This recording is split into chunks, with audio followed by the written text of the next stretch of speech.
If you think that Cisco CML, the network simulator from Cisco, only supports Cisco images, think again. Because actually they support images from other vendors such as Fortinet, Palo Alto, Checkpoint, Arista, Sonic, you name it. So in this video, I'm going to show you how to import images from Fortinet and Palo Alto into Cisco CML and how to manage those images from your existing or external network by using an external connector. Now, as a reference, I'll be using this document from Cisco DevNet community, and I'm going to share the link to this document in the video description. So essentially, we're just going to focus on how to import Fortinet and Palo Alto. So I have my Cisco CML running, and so first thing first, let's see what we have to do. So if we go to this link, and let's suppose that we want to import Fortinet, the Fortigate image.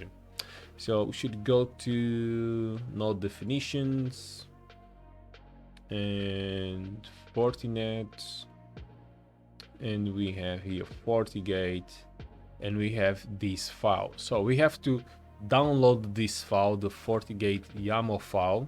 Okay, so just going to select download raw file. I already downloaded this file, and we're going back to Cisco CML.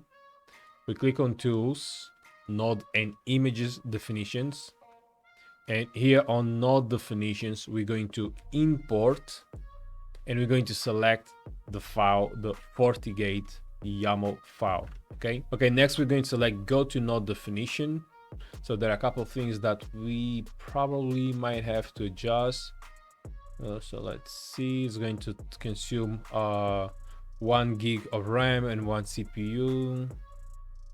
Yeah, I believe we don't have to change anything here, and yeah, we can save this. So we're going to update this node. Okay, so next we're going to click on tools again, node and image definitions, and now we're going to image definitions. And now the next step we have to do is click here on manage, and we have to import the FortiOS image. So as you can see here, image must be uploaded in KCAL2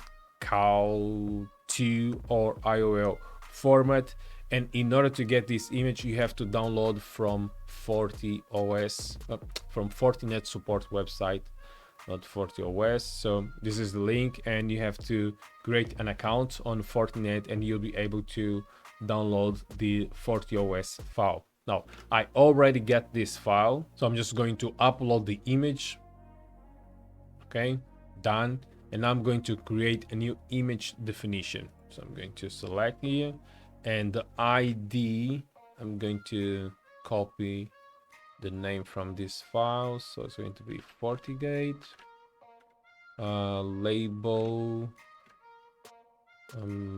let's see, just select as Fortigate, that's Fortinet Fortigate. Node description, the disk image, we're going to select FortiOS. Node definition is going to be the node we just created, Fortigate.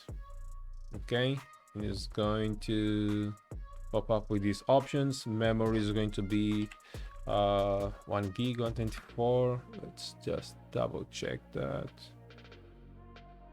It should be, yeah, 1024. CPUs, 1 CPUs, and CPU limit is going to be 100. And I believe that's enough. Create image definition. Okay, image definition created. Now if you go back to dashboard, add.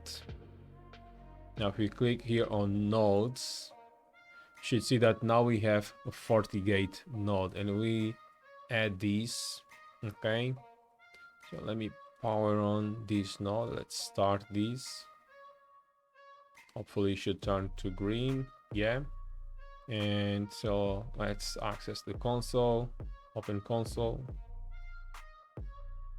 and it should start loading the file or the image. Okay, so that's as easy as it can be. Now let's do the same for Palo Alto firewall.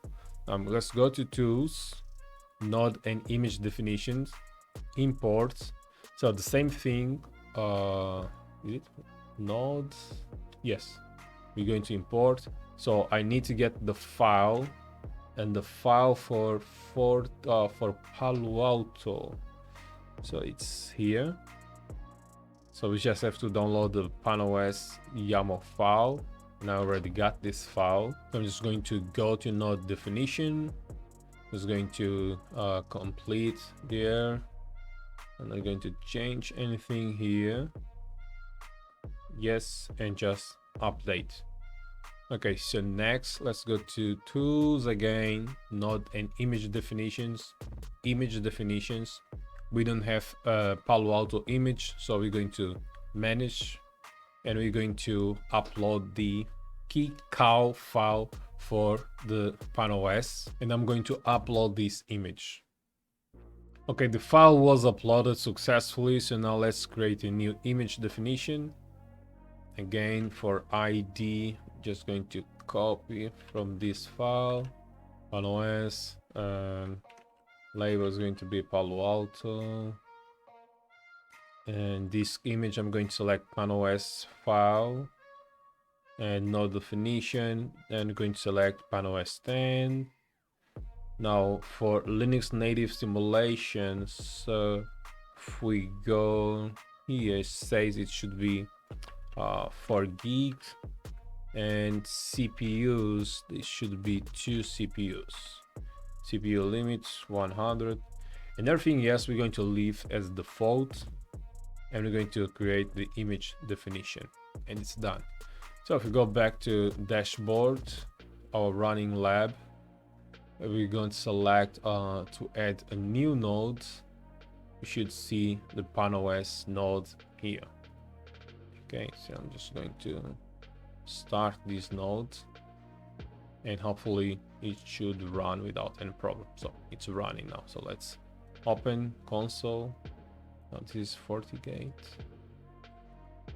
Yes, for PanOS. Okay, and the Palo Alto firewall is going to take longer to boot. So meanwhile, let's suppose that we want to manage those devices. So Fortigate and Palo Alto, they can be managed through the graphical user interface on one of the interface, right? So to do that, we have to assign an IP address to this interface, and the network, the IP address that we set on these devices on the interface, it must be reachable some way, right? Somehow.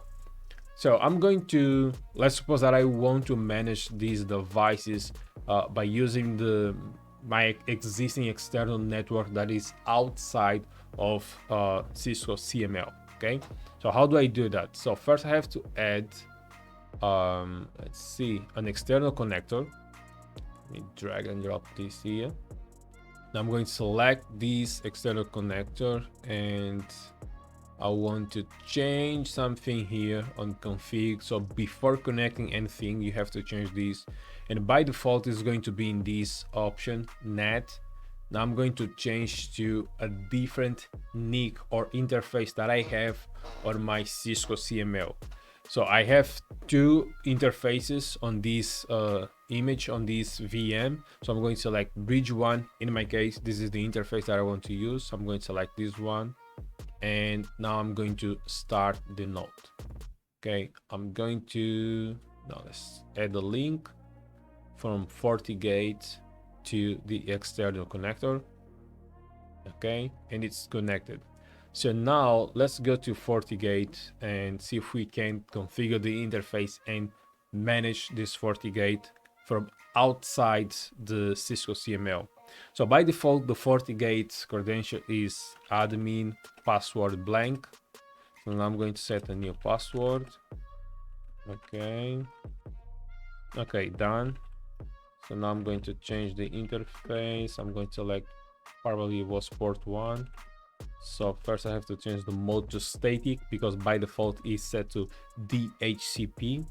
And I'm going to set the IP to be 192.168.43. Let's select just 100. Okay, show. Okay, through 3 HTTP is enabled. Okay, that should be enough. Now if I try to ping 192.168.43.30, it's running.